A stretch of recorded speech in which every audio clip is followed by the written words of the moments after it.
Alright folks, welcome back to another guitar tips video, and we'll be talking about inversions in a little bit more depth. I believe I got an intro to inversions video out already, and so check that out for the initial explanation of inversions, and I'm going to go in a little bit more depth and show you some positions where these chords and how they invert with each other. Alright, so I like to start with inversions using triads, and I think that's the easiest way to start with the concept of how they move around.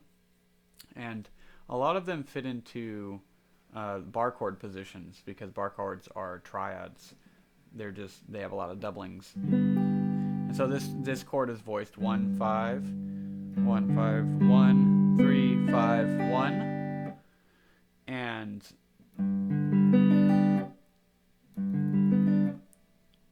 so that chord is a triad even though it has 6 notes in it, and triads are just chords that are built in thirds.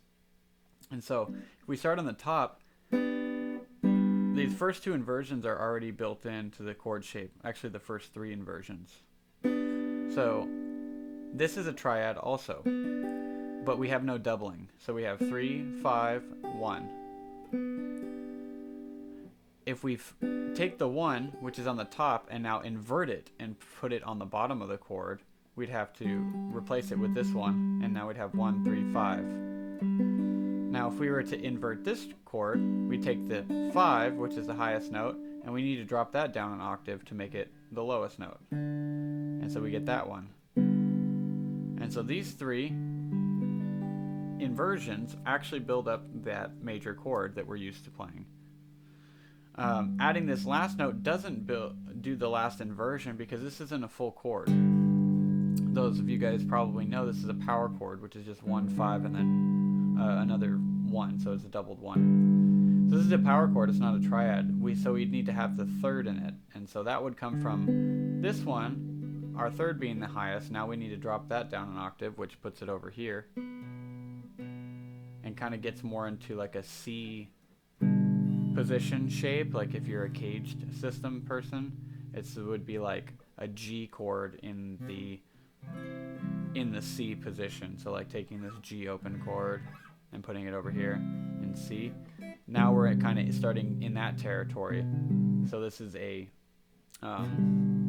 first inversion G major chord because the third is in the bottom. That's what we call first inversion. When the fifth is in the bottom, it's called second inversion, and when the root is in the bottom, it's just root position, just a normal standard triad position. So we have first inversion, second inversion, root position, so we're at 1 3 5 now.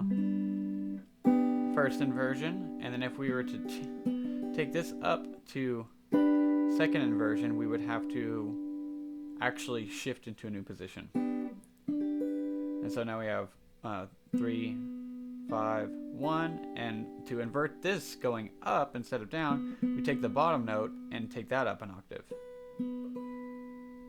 And so we have to add these 2 notes, but when we do that, we notice, oh well, these are on a fret that's behind this, so I obviously can't put that note there. I need to voice my G here, and by voicing my G there, I'd have to take my D and voice that down a string. And so we get that same process. We take the 5th up, and that's our next inversion, which would be a root position. Root position, first inversion, and then second would be way up here. And so these little triads, spend some time with these triads first before you get into crazy inversions, especially when you start adding more notes. And then a root position from here would be kind of like a C chord. That would be a root position inversion of the triad here.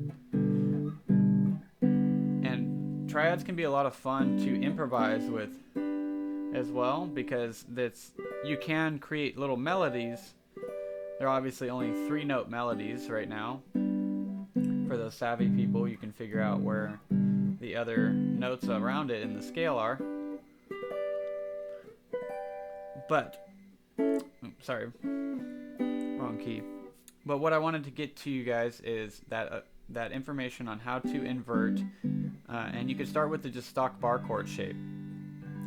Stock bar chord shape is going to give you the first 3 inversions, and then you have to get into a new position here, and then shift to a new position here, and then we take it back up, and you shift to a new position here, a new position here, and then you're back in bar chord land if you wanted to.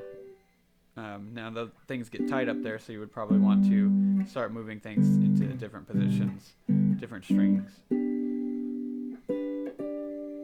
And so, a lot of cool stuff with triads. Improvise with it.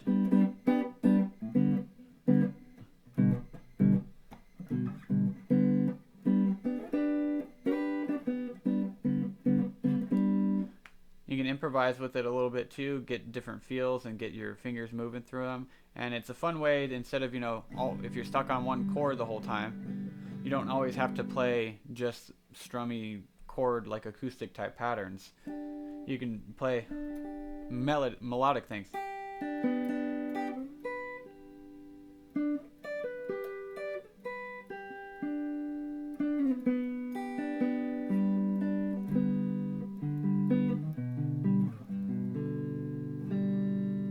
And that's still all G, and that's it. I didn't add any notes outside of the G triad. It's just about using inversions and different playing techniques, and you can get a lot of cool stuff out of them.